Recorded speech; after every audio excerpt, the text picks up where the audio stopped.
And then probably that means, let's say you're a music producer, that means sitting down and getting through that bridge or that intro or that verse that you can't figure it out, but you just need to hammer away at the same thing, which may feel like you're not making any progress. And then you kill that hurdle at some point when you just keep pushing and pushing, and then you'll flow for a little while again, What is up, guys? I'm Sam Matlin, and you're listening to the EDM Podcast, episode 36. This week, the one, the only, the legend, Budi Voogt joins us for an extra special second interview. Don't know who Budi is? He's the founder of Heroic, which consists of a label and management agency for artists such as WRLD, who's been on the podcast, Arc Patrol, who's also been on the podcast, and San Holo, who I'm sure you've heard of. He's the man behind the Music Marketing Academy, a comprehensive course that runs through everything you need to know about building an audience and marketing music well, and he's the author of the Soundcloud Bible. He's also incredibly smart. The answers he gives in this interview are precise, they're calculated, and they're well thought through. You will want to take notes while listening to this episode. So if you're listening in the car, make sure you listen to it again in a place where it's safe to take notes. In this episode, we talk about a number of things, including SoundCloud Go. Is it a feature made out of necessity? How to do your best creative work and beat resistance? Budi's book, the SoundCloud Bible, the 3rd edition, which is launched today. Why you should gain traction independently before trying to get a manager. What you should look out for in a manager and what to be wary of. And the fan funnel, how to build your audience and gain super fans. I hope you enjoy the show. Make sure to pick up a copy of Budi's new book. I had the privilege of reading it last week, and it's certainly a must for anyone who's at the stage where they need to start building an audience and a brand. I'll leave a link in the podcast description, but you should be able to go to soundcloudbible.com and find it there. All right, let's get into it. This episode is brought to you by EDM Foundations. EDM Foundations is my course for new producers, those who've been producing for under 12 months, or even those who've just started. The whole idea of the EDM Foundations course is that you learn the fundamentals of music production by actually doing and not just learning the theoretical stuff. The course consists of over 12 hours worth of streamable video where I walk you through the creation of 3 songs and give you advice and tips for working on your own original alongside them. We've had over 500 people sign up for this course. Many of them have had great results. If you want to learn more about the course, head over to edmfoundations.com.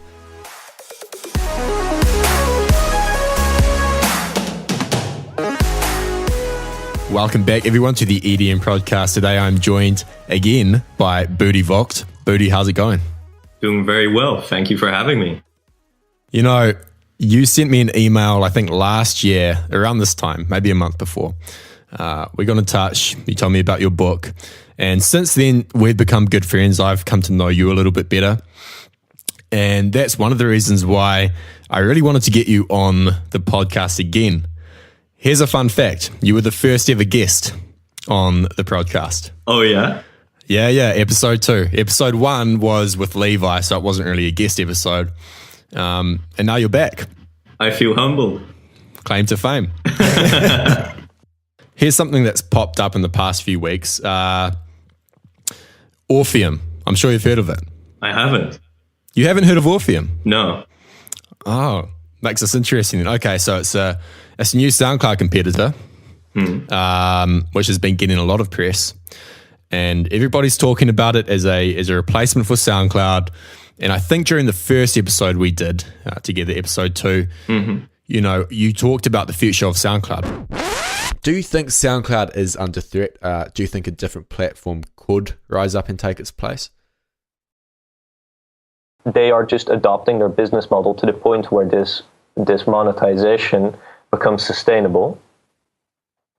But I also feel that in order for them to do that successfully, but also for them to thrive and keep expanding, they need to get a bigger influx of money. So they've been attracting a lot of venture capital, but there's also rumors that they don't have that they're running low on funds and thus need to do more things to make more money, such as restricting plays on embedded players, right? So more people after X amount of plays are forced to go to a website so that they could hear the ads. I think it's inevitable. but it does mean that SoundCloud is growing, and it does mean that rights holders get paid. So all in all, I don't think there's a lot to worry about beyond the very small artists complaining like, hey, I can no longer put a track I don't have the rights to up on a platform that I don't own. Do you think Orpheum, without knowing what it is, and this kind of changes things a bit, do you think it has the potential to replace SoundCloud or any platform for that matter? Well, I absolutely have not enough background information to make any valid judgment here. But I would say that there's one big window of opportunity, right? And that's remixes and mixes and basically illegitimate, unclear content. So any platform that could be a sanctuary for that material at least has the potential to get some degree of traction. Yeah. The flip side of that is, who wants to put their content on a streaming platform that has no actual listeners? And the listeners are going to go to the platforms with both the biggest amount of music on there, but also the biggest community, because that's actually what makes it engaging, right? So potentially. SoundCloud has how many users? 170 million? Yeah, I think the latest statistics they published were 175 million active listeners per month. But that number's been the same for a year and a half. So I think as they're attracting investment and stuff, they're just using that as the baseline. But don't all these other platforms like Orpheum, and there's been a few other ones, don't they inevitably run into the same issues with the copyright? 100%, yeah. It's an interesting challenge to see across different streaming platforms. Like I spoke about Tradio with you, I think, at some point. And then there's Artists Union, the Like to Download Gate, who are now also pivoting to a streaming platform. And the inherent problem with that is that when you're small, you could claim DMCA, right? So Digital Millennium Copyright Act, and claim safe harbor and fair use policy, which effectively means that under those rulings, they could host content, user-generated content, and say, hey, that's not really our responsibility, as long as we facilitate the taking down of infringing material as soon as we receive a request by a valid rights holder. Yeah. But there's a significant tipping point there, because any platform, if they're not just living on investments, are going to need to monetize. And the second they do that, it means they're profiting off someone else's material. So then the whole thing shifts, right? And getting licenses with majors, if you don't have any rights holder, in fact, if you don't have a monetization mechanism, they're going to be like, okay, why would we do that? And even for Spotify and also for SoundCloud, that means not just paying back retroactively on use, and not just, right, giving very, very equitable royalty rates to the degree that they can support, but it probably also means giving up equity, which is what happened with these two companies. I want to keep talking about SoundCloud for a bit. I hope you don't mind, because I know you get asked about it all the time, but I see these articles getting posted, and I always think of you because I know you have knowledge and expertise. SoundCloud Go, I mean, when that first came out, I immediately thought it was going to flop. What are your thoughts on that? Well, Go is SoundCloud's answer, or the consequence of them finally having secured licensing deals with the majors. So initially, and actually we should sketch some context here. So for a streaming platform, to make money off music, right? But also to be sustainable as a business. And SoundCloud, they're a public company. They're not publicly traded, but they are like a LLC equivalent. And so that means they need to actually publish their financial statements, They make some revenue based on like monetization based on plays, because they have some audio ads, but their expenses are way, way higher. And that is because they have investors, venture capitalists, even Twitter recently funded them a little bit. But their expenses are way higher than the actual income coming in. And what that means is that for rights holders who are providing the content, or even if they're not providing, but users are uploading content of which the rights are actually with a Warner, a Sony, a Universal, right? They're going to say, we're only going to license that if we get paid for it. And we probably also want to get paid on what you used previously before you could monetize. And now SoundCloud Go is that consequence of SoundCloud finally having licensed not just Warner, who were the first, but then also Sony and Universal. And in those deals, and obviously not everything is disclosed fully, so part of this is just me deriving from what's happened publicly and also making some assumptions, but it's publicly known that they have taken equity in SoundCloud. But at the same time, for them to do those deals, they've probably said, we're only going to do this if you can guarantee that on this hard deadline, you're going to make the switch from ad-supported, like YouTube pre-roll ads, right, to subscription a la Spotify, $10 a month. And the difference there is that the CPM, the cost per mil, basically how many dollars or whatever you get paid for X amount of plays, right, substantially higher. Because on YouTube, right, the only way to monetize is actually by just showing consumers an ad is very, very different and much more diluted than when you have that consumer actually pay $10 a month. Do you think in that case it was a feature made out of necessity? Yes, 100%. Because it seems quite rushed. Well, it did seem quite rushed. It is 100% rushed. Yeah, I think it really went like that. I haven't used it, so I don't know. But at the same time, well, there's two sides to that, right? On the one hand, you could say like, okay, that's really, really poor for the user experience in your community. On the other hand, if you're going to need to make that switch anyway, might as well make it a clean cut. Well, did they have a choice? That's my question. Probably not, because they had impeding lawsuits. They were sued by PRS, the big PRO in the UK, and there were obviously a bunch of rights holders, major publishers, etc., who were basically chiming into that deal, right, to put pressure on them. And I think it would have been very easy for Sony and Universal to do the same thing. And the problem, and there's a secondary problem here, and that is that because SoundCloud, and I was just reading some interviews with the founders, because they proclaimed that they very conscientiously chose not to monetize, but instead to go for investment and scale, right? Because monetization increases friction with the consumer, right? Of course. In doing that, it actually meant that the investors that created their longevity, their runway, they wouldn't invest for as long as there weren't any deals secured. Interesting. No, that's fascinating. Okay. Well, I want to switch gears completely. Okay. This is not necessarily music industry related, but it's something I know you're passionate about, and so am I. We both read a lot of stuff about productivity, how to do your best work. And I think this is super relevant to creatives, especially producers. So if you could give 3 pieces of advice on how to, do your best creative work, what would those pieces of advice be? Oh, I love this stuff. Okay. So I was listening to a Kevin Kelly interview with Tim Ferriss. I think the second one recently. Very, very interesting character. And he said something that I've been thinking about for the past few weeks, and I think it's very, very strong. And so there's this Zen proverb that is, and I may butcher this completely, I think it is, when you walk, just walk. When you sit, just sit. Don't wobble. In other words, if you're going to be doing anything, just do exactly that thing. That means when you're with friends, don't look at your phone. That means when you're working on writing or production, don't have your emails on the back end. It means fully dedicate yourself to the task at hand. I think that's a beautiful thing to strive for. I think it's also incredibly difficult because we live in a distractive environment, and I think that goes hand in hand with something that you and I have actually both made a public statement about, right? Deep work. Welcome to the 11th episode of Budi's Thoughts. And this episode we're going to dedicate to the Deep Work Challenge.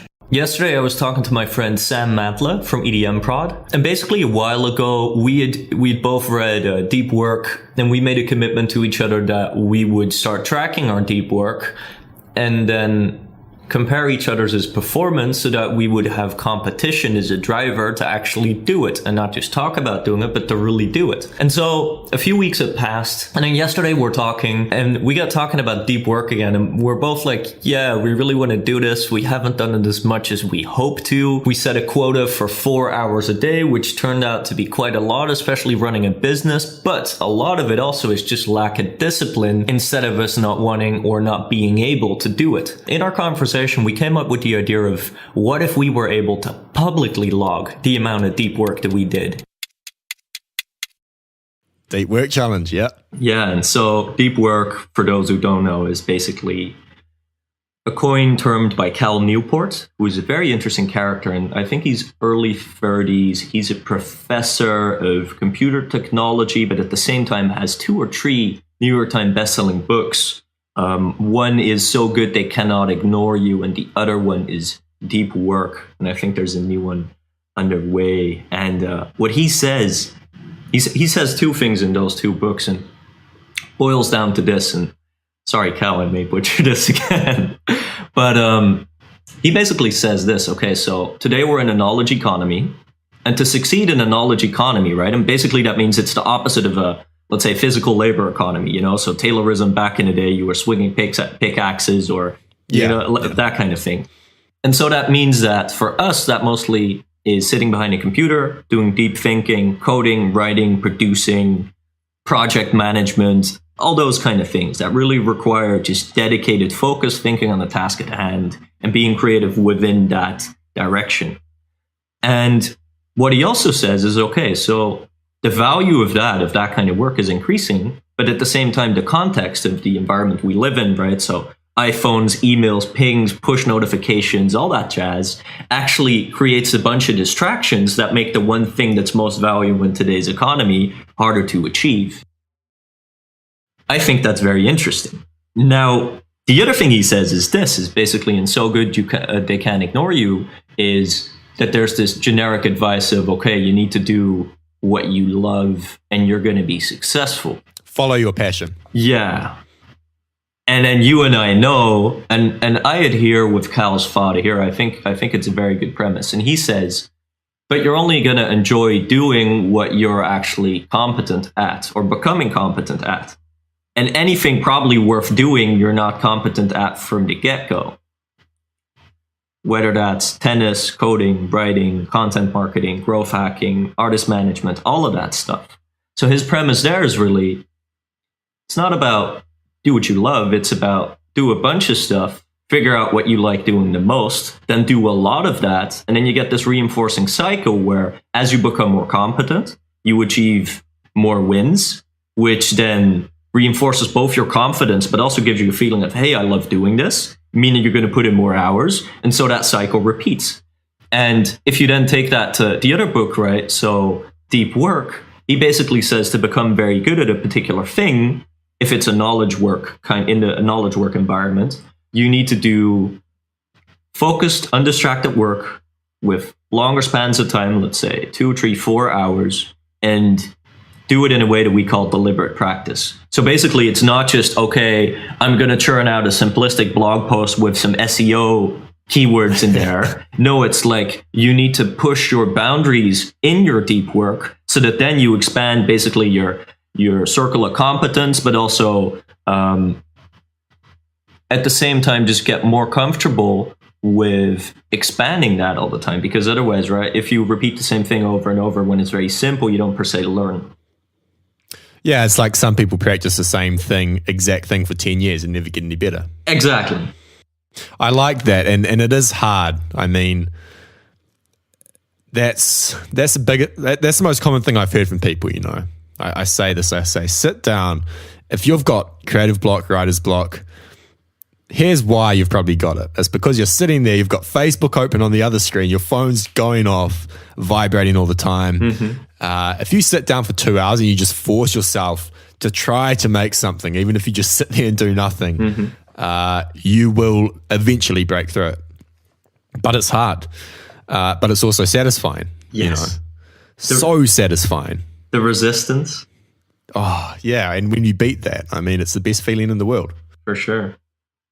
I'm sure you've read Pressfield's War of Art. Yes, I have. In fact, I read his another book from him the other day, Turning Pro. Tell me about it.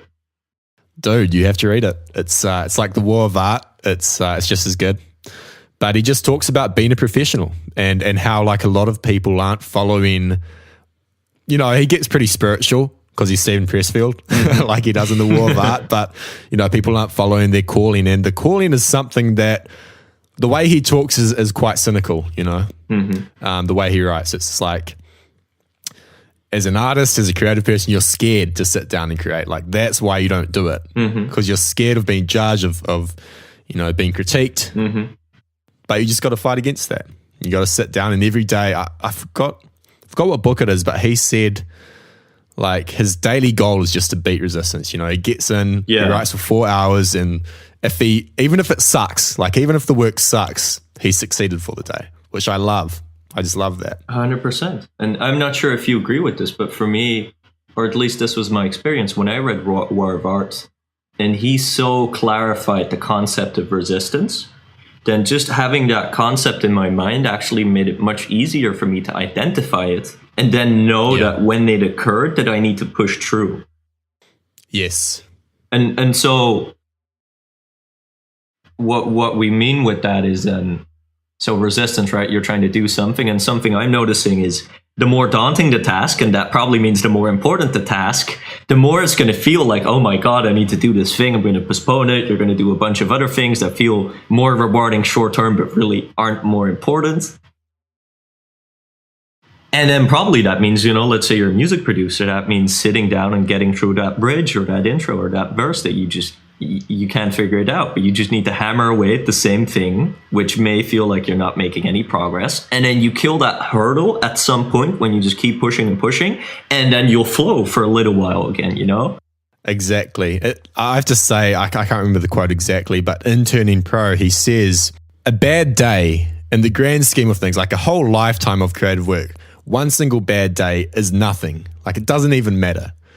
If you sit down, you can't make anything. 10 bad days is nothing as well. Like if you think about it on the scale, and that's kind of comforting, it's like, oh shit, I'm having a bad day, but it just doesn't really matter. Like push through and then keep going the next day. Sure. Wake up, do it again.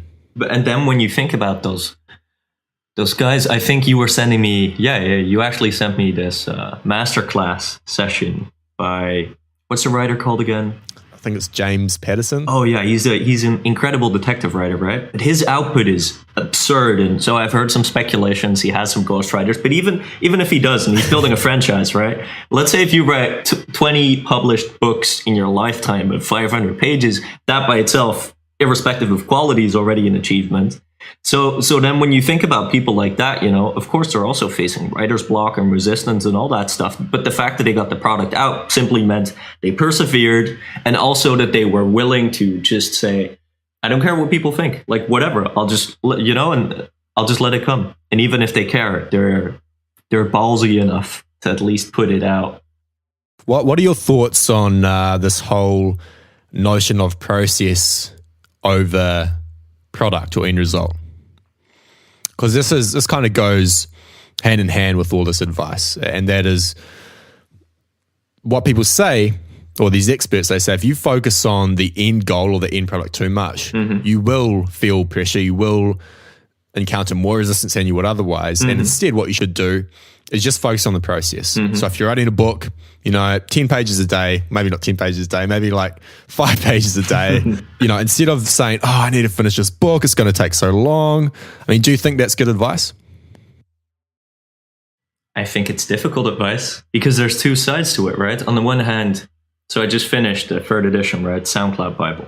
And yeah, it's almost tripled in size. It's 65,000 words, and I've never written something as big as that. And in all honesty, towards the end of that, of just writing, it's pretty lonely, and it becomes a drag, So, and they often say this, and I'm sure you can relate, it's like, it's great having written a book. It's not per se great writing a book. Yeah. So then you hear the process over product kind of saying, and then I'm like, honestly, to a degree, it's like I like creating, but towards the end of that strenuous task, I was like, I want to get this done with, and then I'm going to feel really happy the product is out. But then you have hedonistic adaptation, right? The book will come out, I'll feel good about myself for a little bit, we'll make some money, and then at some point, it's like, okay, on to the next task. So if it's like you're chasing this thing perpetually, and you just need to make sure that the process you need to execute on to chase whatever it is you're chasing, whether it's making music or whatever, that you find that enjoyable. No, that's so interesting, because it's such a weird feeling. Like when you finish, like, I don't know if you had this with the SoundCloud Bible, and I do want to talk about that. you start a project like that and it's exciting, you know, you've got the whole outline and you're like, man, when this is finished, it's going to be amazing. And then like weeks go by and it kind of gets a little bit more, and yeah, like you said, by the end of it, you just, I want to get this done, you know. In my book, I can't remember his name, but he was like a script writer. Mm-hmm. And the moment the film was edited, he would work on the next script, like immediately. He wouldn't take a holiday or anything like that. He did that for like 20 years. Sick. You know, just to keep the momentum up. So I can't do that personally, but I think there's definitely it's almost like you finish the thing and you're proud and it's like, well, I've stopped doing all this deep work towards a project. Like I need to start something new, because you hate it and you love it at the same time. I think it's a personality thing too, though, because what you're saying about that guy putting in the work every day, and it's rather just like that's his allotted time to do the work, irrespective of the project, you know? Like he'll figure out a project, he'll just do the work every day, and probably by keeping up that momentum, it's easy for him. I actually found that for myself, I'm more of a bursts kind of guy. I think I have the ability to do 4 bursts a year. So basically, of say 3 months. Probably 6 to 8 weeks. I think this version of the book, literally, I wrote it in 5 to 6 weeks. And, you know, like right now I'm gathering final feedback, doing the last iteration. So this is actually the last week up until the pre-order date where I'm crunching. But 4 bursts a year, roughly 6 to 8 weeks where I could work on something. And I like doing that, right? So that might be the new course, that might be the new book, but it might also be a big, strenuous business thing we're doing, right? So getting a big deal together or a massive push for San Holo to do this massive tour and restructuring stuff on the back. And then you need to set that in place. And then for myself, I find, okay, I crunch. And then also because I do it in bursts, my surroundings are more accommodating, right? So at the same time, I have a girlfriend and she's super supportive, but also I work a lot of hours, you know? So sometimes for her, I can imagine if she could only see me an hour, 2 hours, let's say 3 or 4 days a week, that's hard, you know? And in doing it like this, I also sort of get a breather in between, I feel. Whereas otherwise, it's always on the pressure, and you probably also are. But I like having that dichotomy. Yeah, I like that. I suppose I'm somewhat like that as well. Like if I do a few weeks, I mean, you work harder than me. But if I do 5 weeks full on, I need a break by the end of it. Mentally, you know, maybe not physically, but just to clear up my head. Mm-hmm. Cool. So this is all relevant because, like you said, you're finishing up the SoundCloud Bible, and I want you to talk about that. It's the 3rd edition. You got in touch with me last year during I think it was the 2nd edition or after the 2nd edition launch. So for people who don't know what the SoundCloud Bible is, what is it? And for people who have maybe got the 2nd edition or have been looking at the 2nd edition and are not sure, what does the 3rd edition, what's new in the 3rd edition? Everything. Explain. Okay. So let me bring this back all the way to the basis. So the reason I wrote the SoundCloud Bible is because when we started our record label, started managing our artists, at first we were really adhering to the old school chain of thought in the industry, right? Which is you need a big label, big publisher, big artist to vouch for your artist for you to have a shot at doing anything. And then that your success would be linked not to you getting through inertia and getting traction independently. No, it would be someone who would sign a deal and then magically it all happened at once. Right? Which is absolutely not how things work today. And the past 3 years have been a journey for us experimenting with how we could do everything independently so that creates the leverage to both build a team with around an artist, right? To build a community with. And to really also, and this is the most important shift in the industry today, is everything shifted from, you know, focus on the gatekeepers to focus on the artists themselves and social media and independent distribution and TuneCore, BruteNote, all of that jazz, you know. It means you can build a company around yourself. You could get traction anywhere. You could talk to fans on a first name basis. You could figure out all their statistics. You could email them, monetize them directly. And we've just been figuring out how to do that. And the SoundCloud Bible is just basically me chronicling what we found to work and how you can apply that on a yearly basis. And so when I launched the book, I think in 2014, the first edition, that was based off our knowledge then. And then the last edition was March last year, 2015. But then truthfully, since then to now, I think we've developed so much and experienced so much. Like San Holo, September 2014 had 2,000 followers. He's now approaching 300,000 on SoundCloud. We've literally done Tomorrowland twice, Coachella, Ultra Music Festival, Hard, WRLD. We launched a new record label for him, Bitbird, right? 140K on SoundCloud, Heroics at over 60K. And, so the perspective has shifted. So I thought I knew what I was doing a year ago. And now I think more so I know what I'm doing. But still, it's this journey. And 2017 edition will be another level.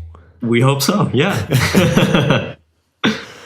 That's awesome. One thing that I really liked in the book, you were talking about how you kind of got into all of this, into the music industry and into artist management. You'd studied business. Was it business something specific or just entrepreneurship? No, business administration. That's right, administration. And was it Duck Date? Were they called Duck Date back then? No, they were called Bazen and Helder. That's right. I remember you guys telling me about that. I saw the sticker on Tim's laptop. Which is actually, and this is a little insider secret, I don't think we've ever publicly spoken about this, but Bazen and Helder, it's like Dutch for bosses and heroes.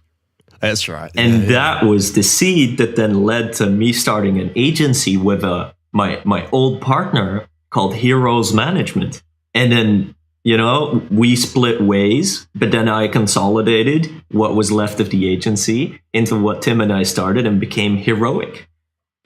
You see the heroes, so cool. the heroic. Yeah. But what I like about it is, you guys were friends and you're kind of like, let's do this together. And I think that a lot of artists out there who, some are quite talented, they're not sure about how to go about getting a manager. And one thing I'm not sure what you think of this, but I think it's easier, especially if you have no experience in business or, trying to build a career or something like that. It's easier to do it with someone else. Mm-hmm. It's why Silicon Valley, venture capitalists normally won't invest in a company with one founder because they fail more often. Not always. But do you think that's a good idea? Let's say there's a producer listening to this. They have a friend who's very well organized, like you say, and likes the prospect of managing an artist. Do you think that's a good idea? It could be. It very, very much depends on a specific scenario. And okay, so let's say you have a business-oriented friend. Let's say you're a music producer. You make progressive house. You have 5K on SoundCloud. You're not making money yet. You've DJ'd at a local pub sometimes. You probably use a tractor because you don't understand CDJs yet. And that's kind of where you're at, right? And what I prescribe in the book, and I think this is how the industry works today, is that all the industry professionals, right, any label A&R, publisher, big manager is going to look at the signs of online traction before they even consider reaching out to you. And then the higher their position in the industry, right, the higher their standards are going to be before they even consider that. So think about Scooter Braun, who does Ariana Grande, Justin Bieber, etc. They will only talk to you when you're like a top 10 influencer on Instagram or, that kind of thing, or when you're topping the SoundCloud charts. And obviously, what you'll need at the start to get traction is someone who's willing to commit relentlessly to what you're doing. And I was actually that business-oriented friend, for Sjoerd and Tim at the time. Like literally, we're sitting in my mother's attic when they put out a track on SoundCloud, 0 followers. This is 5 years ago, got 10,000 plays. And I was orienting on starting a business and was literally like, hey, you guys probably don't see we have a major opportunity there. You should do something. I'll manage you. But so it could absolutely be the right move. And I think as an artist, it means you need to realize that, for example, to get to the level of a San Holo, right? there's a big team there. And so that means he has a manager, booking agent in America with an assistant, worldwide booking agent with a coordinator, Australian booking agent, French booking agent. There's a publisher with also an assistant. He has a tour manager who is also his visual artist. And then I also have a co-manager and assistant who helps me. So basically, to support all of that stuff, we built this whole infrastructure, and there's no way to get to that level if you don't find people who believe in you. And this is a very tiered process, you know? So one of the things you find today is that as an artist, you'll get a lot of traction on SoundCloud independently. Then that might be enough for you to reach out to labels who are maybe just SoundCloud labels with a distribution deal, or maybe even bigger ones. And that could lead to your first 100,000, 200,000 plays, and you keep doing that and your odds improve. Then that will lead to enough leverage for you to find a manager. Then that will lead for you to have enough leverage to find a booking agent in the territory where you're getting the most plays. And that's where everything really starts going. You mentioned, you know, a manager like Scooter, he'd only pick the guys at the top. This is a question I have to ask out of curiosity because I'm not sure how it works. But surely if someone gets to that stage where Scooter looks at them and goes, yeah, I want to manage them, surely they have a manager. 100%. So how does that work? I was actually doing some research yesterday, and to give you two examples, the way that works is then a situation is created that you call co-management. Usually what happens is the original manager, right? Because I think that's one thing you need to realize as well. Typically, an artist that becomes successful will have a team around them that does nothing else but build, and they're so loyal and they're so committed, and that's really what you need to succeed in today's industry, right? So when you look at an artist like G-Eazy, you know, his manager is one of his best friends. It's all independent. They leveraged all their independent success to then get a major distribution deal. It's all indie. Then you look at someone like Martin Garrix, who's represented by Vatso, who's also someone who's worked with him for a long, long time, but he's co-managed by Scooter Braun. Then you look at someone like Lil Dicky, you know, the humorous rapper, which I love, by the way, but also he has a good friend doing his management, and now he's co-managed by Scooter Braun. And I think what they have is, in their particular cases, they're incredibly entrenched in entertainment industry and the LA culture, which allows them to do deals with majors to push through to radio, etc. But I think also, and I don't want to speak for them, but this is how I would look at that, is probably if an act got that far and you want to work with them, I don't think it's about getting the existing manager, the longtime friend, out. It's rather like recognizing that that's a killer team and then seeing what you could do to build something even bigger. And that probably means, you know, managers typically take between a 15 and 25% cut, depending on the clout and the leverage. And that may mean they split the management commission or whatever. But if that leads to a bigger pie, then that's a win-win for everyone.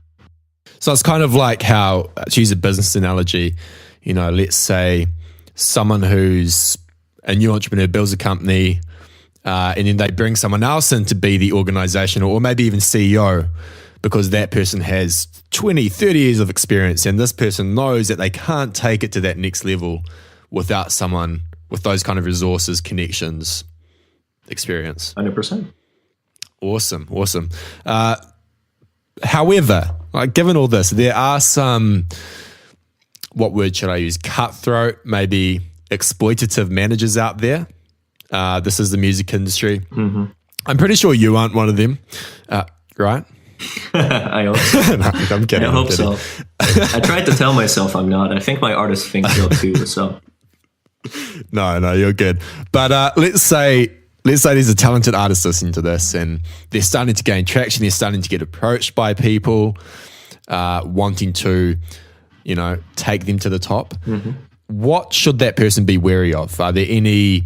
What are some signs of bad or kind of parasitic managers? Interesting question. Okay, so first thing I would do is I would look at what they've done before.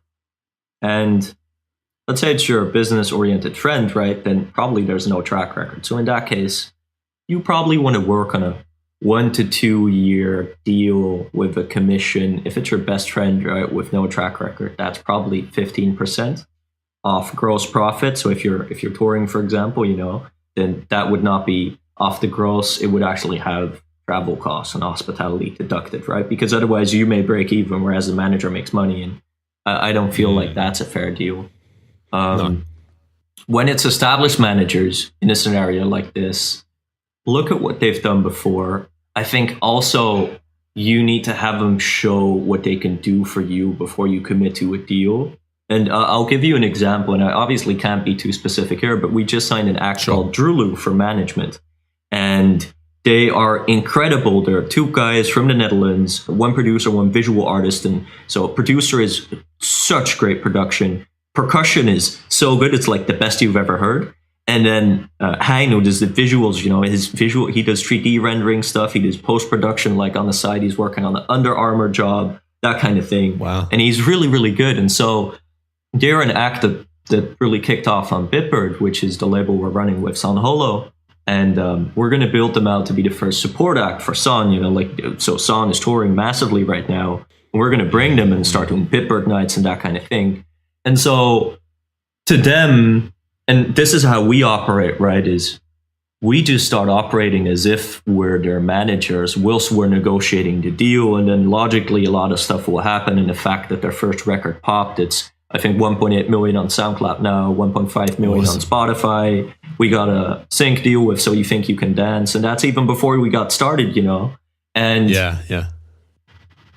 and so in that scenario, I don't think we need to prove ourselves very much. But I think if you're looking to sign with a manager, you probably want to ask him like, hey, I have these tracks I'm working on. Can you get me a bunch of vocalists? Can you get me in the studio with a bunch of people? I'm looking for a booking agent. And then if it's a manager who really believes in you, they'll probably start running for you even before you ink a deal.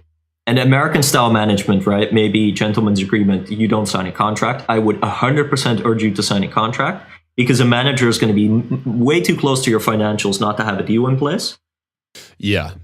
And I think that is really important. And another thing I would be wary of, and this is just really maybe a bit of my own frustration, is with SoundCloud, there are a lot of collectives and there are a lot of repost channels and that kind of thing. And people who really only have the, let's say, the social impact without the business expertise. And as a result, there's a lot of young kids, 18 to 20-year-olds, who are doing some SoundCloud repost trades and et cetera, and they call themselves managers. And that may very well be the starting position where you become one. I mean, I used to be one of those, but that could also go hand in hand with some very foul practices and maybe more so towards third parties in negotiations than it is to the artist. So for example, I would do some dealings with people like that, and they literally behave like children, which then rubs off in a bad sense towards the artist, So you need to make sure that the person representing you is actually representative.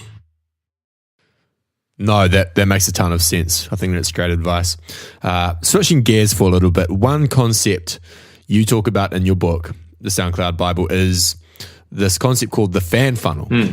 And I love it. I mean, coming from an internet marketing background, it's awesome. So could you explain what the fan funnel is? Of course. Okay, so fan funnel is something I've basically taken from internet marketing. Absolutely not my original idea, but the implications are really important for anyone looking to build an audience in whatever kind of market. Now, obviously, Sam, you and I, right, we do content marketing, we're teaching people, so we have a funnel of our own. But for artists, it's the same thing. The product is just not articles and a podcast, right? It's great music, it's branding, it's video content, it's being a personality. And so the fan funnel, and I want everyone now to sort of visualize an actual funnel. At the top of the fan funnel, you're going to have the platforms where you have the product or the art that is at the core of what you're trying to achieve. So, and what I mean with that is this: as a musician, right, you're going to have SoundCloud, you're going to have Spotify, maybe YouTube at the top of your funnel.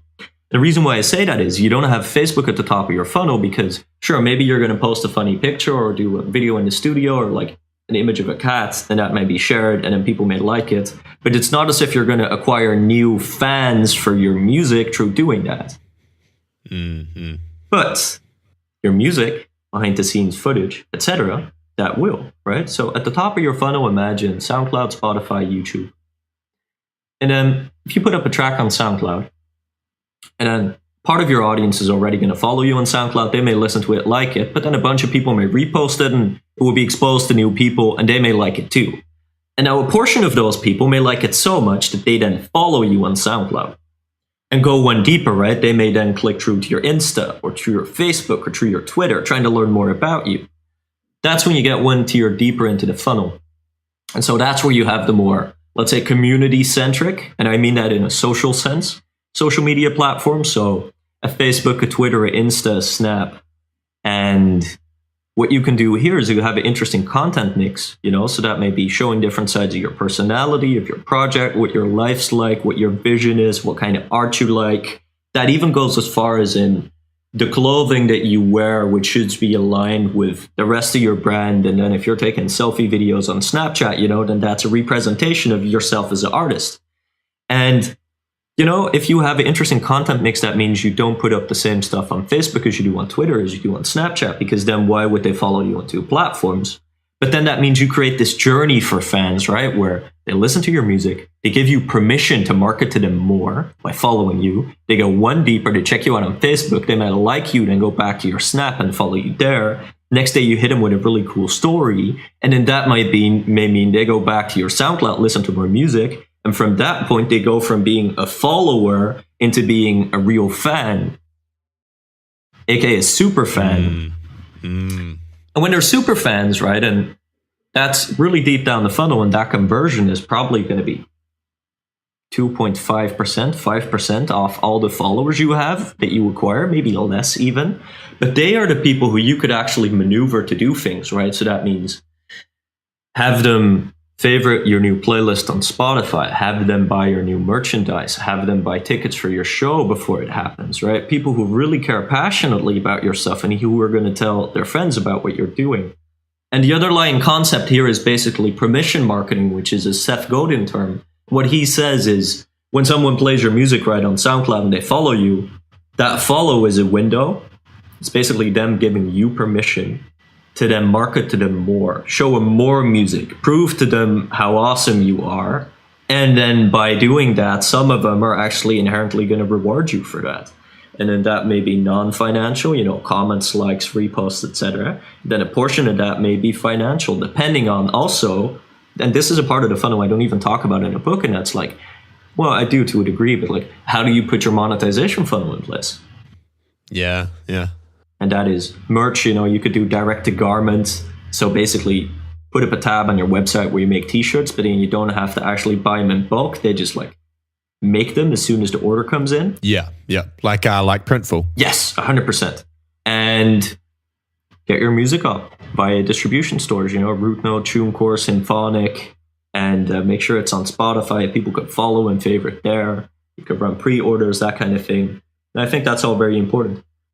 With the fan funnel, you're talking about the music is at the top. That's where people come in, then they follow you on socials, Snapchat, Instagram, Facebook, Twitter.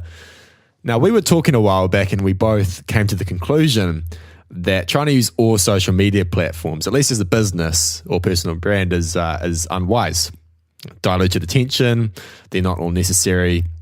Snapchat isn't that important. I distinctly remember saying to you, oh man, you got to get Snapchat after using it for about 2 weeks. You got to get Snapchat, man. It takes me 2 minutes a day, and you're just like, I understand that, but I'm not going to use it. And I was like, oh, you're missing out. But I was being stupid because I realized how much of a time waste it was.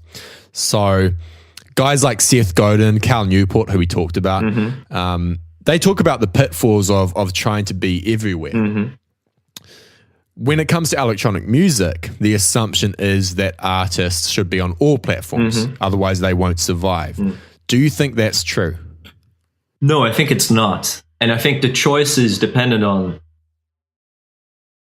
three things really. Okay, so number one, what's non-competitive real estate? So for example, let's say you want to be a social influencer, then right now Musical.ly is a great place to be, simply because it's very easy to get a lot of traction in a short amount of time. If you're late to the platform, it's going to be much harder. I think another thing is personal inclination. If you are really like a closet hermit that likes production and is completely asocial, Snapchat is probably not your best outlet. And I think the other thing is that you need to pick the social platforms or your outlet, right? Basically, this is all distribution. That's how you should look at it.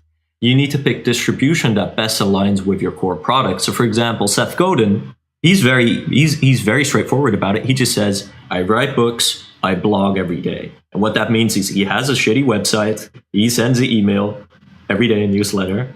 It certainly doesn't look good, but it does what it needs to do. It communicates his writing. And just by doing that, he's basically leveraging the thing he's best at. I think as an artist, if you really want to develop a engaged fan base, there needs to be an aspect of personality in there. You could play that different ways, like an artist like Zoo is marketed anonymously, and so I'm not sure about this actually, but I'm assuming he's not on Snapchat snapping every day because that would beat the point. But then for an artist like San Holo, for example, who's very extroverted and also, he has a certain fashion sense. We're creating this story with Torvald, his visual artist. It's very inherent to our audience building for him to do Snapchat and Insta and show his personality. And so that's a very conscientious choice. And obviously you have time you need to manage. So you need to pick what works best. And so I think Insta is very good now. I think Snapchat is very good, but it's very good for artists because they need to do that. But then, for example, for you and I, isn't it better to focus, for example, for yourself on the podcast, for myself on the writing and the products? Like I did this video series called Budi's Thoughts on YouTube, where every week we did a video and we spoke about music marketing, stuff that's in the book, and etc. And at some point, I just realized I'm doing way too much. We're going to put this on halt. I'm just going to write an amazing... I was going to ask you about that, actually. Yeah. I realized there hasn't been an episode in a long time. Yeah, and for exactly that reason, because I feel like, okay, if I'm going to allocate 2 hours a week for that, can I better allocate that time in writing an article? Because, I feel that is more scalable and more in line with what we're trying to achieve. And it was an experiment, we just said, okay, let's run it for a while, see how it works, and then... There's probably not a clear, obvious answer, but isn't it better for an artist who hasn't reached that tipping point yet, where they've been approached, where they've gained traction and they're getting a lot of listens, they're kind of in that viral loop that just goes up and up. Isn't it better for them to focus heavily on one platform? Yes, but I would 100% always tap all the slugs on all the socials immediately. I would and see what happens. Yes, and I would also experiment with all the socials for X amount of time so you could actually figure out what your preference is. Yeah. I also think that when you notice that your fan base is getting accustomed to interacting with you somewhere, you need to reward them for doing that. And then, for example, some people just have a really engaged Facebook audience, Some people just have a really engaged Snapchat audience. And at some point, you may have a team around you and you'll be able to do everything. And up until that point, you need to figure out what works for you best. That makes a ton of sense. I'm sorry there's no black and white answer here because I don't have it. What is something that most people disagree with you on? That working 12 hours a day is good. So you think working 12 hours a day is good? Yes. And most people disagree with that? I think so. I think if you tell an average person, they're going to say you're going to burn out. That's a hard question, though, Sam. This is the contrarian question. Mate, that's the Tim Ferriss question. Yeah. Well, so let me see if I can come up with a more interesting answer from a creativity perspective, right? Sure. I don't know off the top of my head. Fair enough. I probably wouldn't either. Okay, I've got another hard question. I apologize. What's something people never ask you that you wish they did?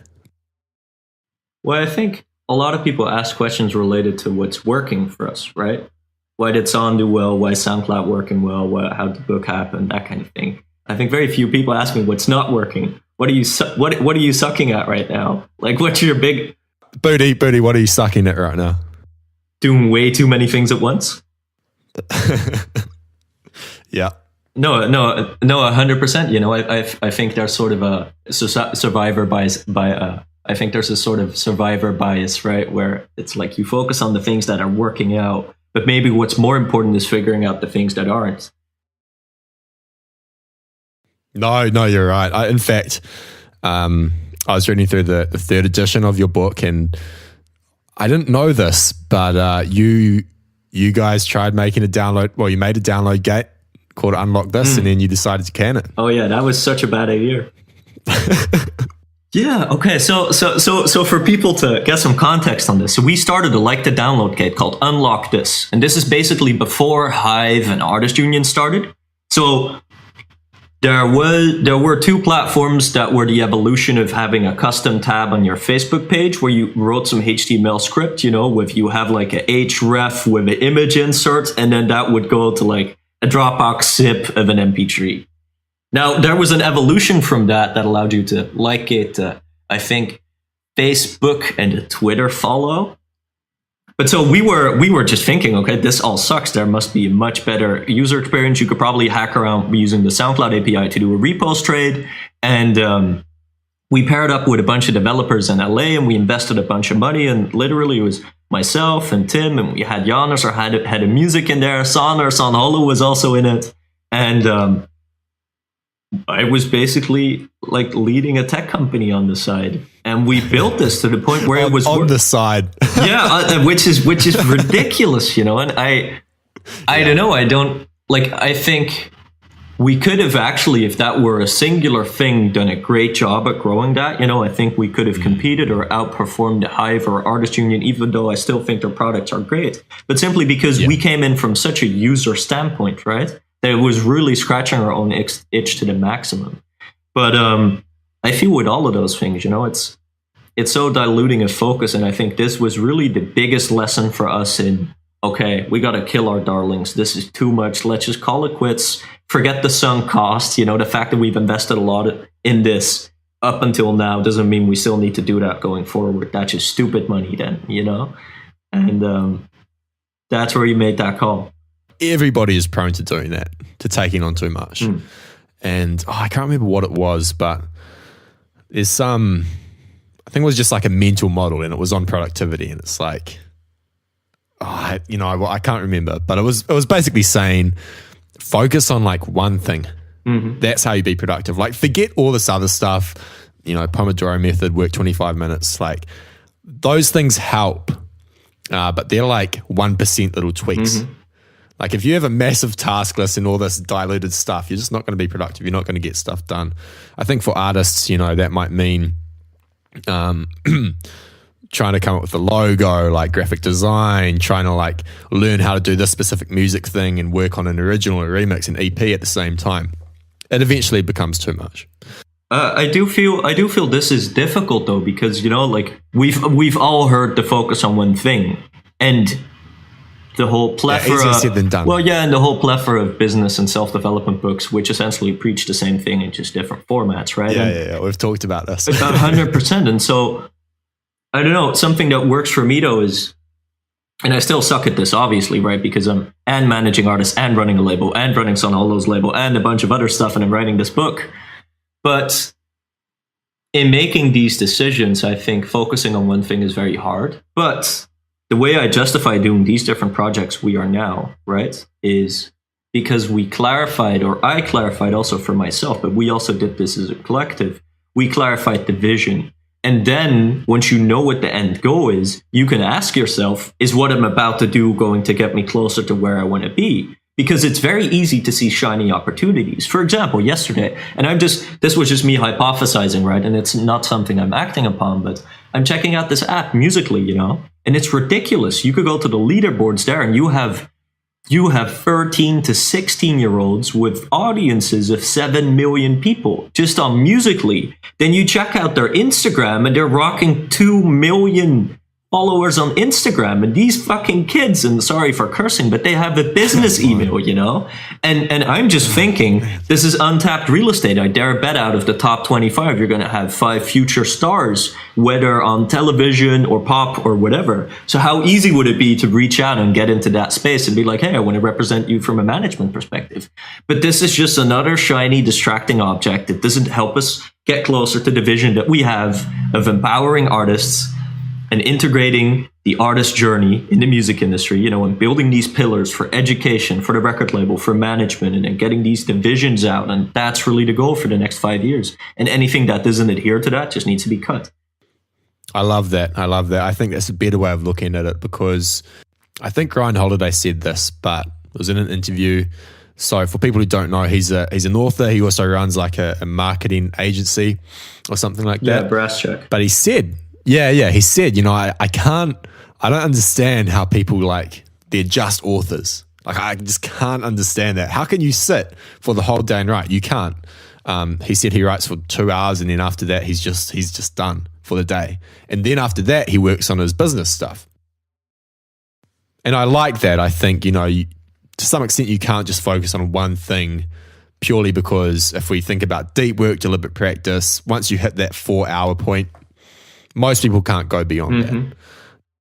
So you kind of, and you don't want to just work 4 hours a day on that thing. You probably need something else to support yourself. So maybe it makes sense to focus on more than one thing. Yeah, in that regard. No, I couldn't do that either, in all honesty. But the vision we have, for example, it's quite broad. It's really building those pillars. Talk about that for a moment, just because I know what your vision is, but some people might not. Well, yeah, okay. So we have this saying for Heroic, it's like our motto, which is like empowering creators. And what I mean with that is, for example, major labels pay twice a year. What we're trying to do with the record labels, pay artists on a monthly basis so that then they could make a living from their music sooner, so that then they could make more, better music. That's a reinforcing loop. That's an example of that. Another example is our artist, our graphic designer for Heroic, Andrew Gome. He is the most insane 3D renderer with Octane and all this stuff, and he's rocking an Instagram account with thousands of followers, and him being our designer is also a way of doing that. And the Soundcloud Bible is also a way of doing that. But then to narrow it down, what we want to do in the next 5 years is you basically have different tiers for artists in the music industry, right? You have at the beginning the noise layer, and then the low tier where you may do a show now and then the mid tier where you may start doing your first tours, and the high tier where you're a worldwide touring act, let's say San Holo, and then the top level, Ariana Grande, Justin Bieber, etc., which is a very small segment. And our education, label, and management businesses are positioned in these different spots in this journey for an artist. And I think we're uniquely positioned as a business right now, both with the infrastructure we've built, but also, for example, with a leading artist like San Holo, to build separate divisions for each of these that could really push artists through this journey and accelerate them. And for a portion that may mean they might upstream, right? So it may mean they become a little bit better at marketing by reading the SoundCloud Bible, and they may want to go deeper, or their manager may want to go deeper by checking out the Music Marketing Academy. And then that person, may be in touch with myself or my team, and then upstream to the record label, and then an artist that pops on the label might be upstreamed into the management. Now, we can only support that for a very small section, right? And the higher you go, the more selective it becomes. But I think just for the industry in general, when you think about, and I think you're amazing because you're actually helping solve this problem too, is all the stuff that's being taught, the majority is by people who are either not relevant anymore, or it's by people who've never actually made it happen in the first place, but then are making money off it by talking about it, And I think if there's quality educational content that helps people get through the noise better, I think the record label, it gives more artists a chance to pop off of SoundCloud, and the management gives those artists who are actually showing traction, like a Drulu with 1.8 million on SoundCloud, but literally, they're both working side jobs, and right now they finally can make a living off music and have an opportunity to make a living off that. Even if the scale of this is not, we're doing it not for 18 million people, but on the management side, we're doing it for 4 acts. On the label, we're doing it for 20 acts. And, with the educational stuff for a few thousand people, I still am very, very inspired by that. Yeah, no, I love that. I think that's amazing. I've got 2 more quick questions. This one might not be a quick one, but given that you're an entrepreneur and you work closely with artists, do you think there are parallels between entrepreneurship and being a musician or an artist? Yeah, artists need to be entrepreneurs to succeed. Explain. Well, being a successful artist means maintaining a brand. I think maintaining a brand means you need to understand team building, structure, means you need to understand discipline, means you need to understand financials. You need to have a good degree of operational understanding, even if it is to then delegate that to someone else. Yeah. I think independence is probably a key trait too. I think that's very true. Interesting. Cool. Well, I'll let you go. I've just got one more question because I want to give people something to go away and learn more and so on. You're an avid reader. What books would you recommend for artists, wannabe entrepreneurs? Your best books, basically. Okay, so we discussed deep work, which I think is terrific.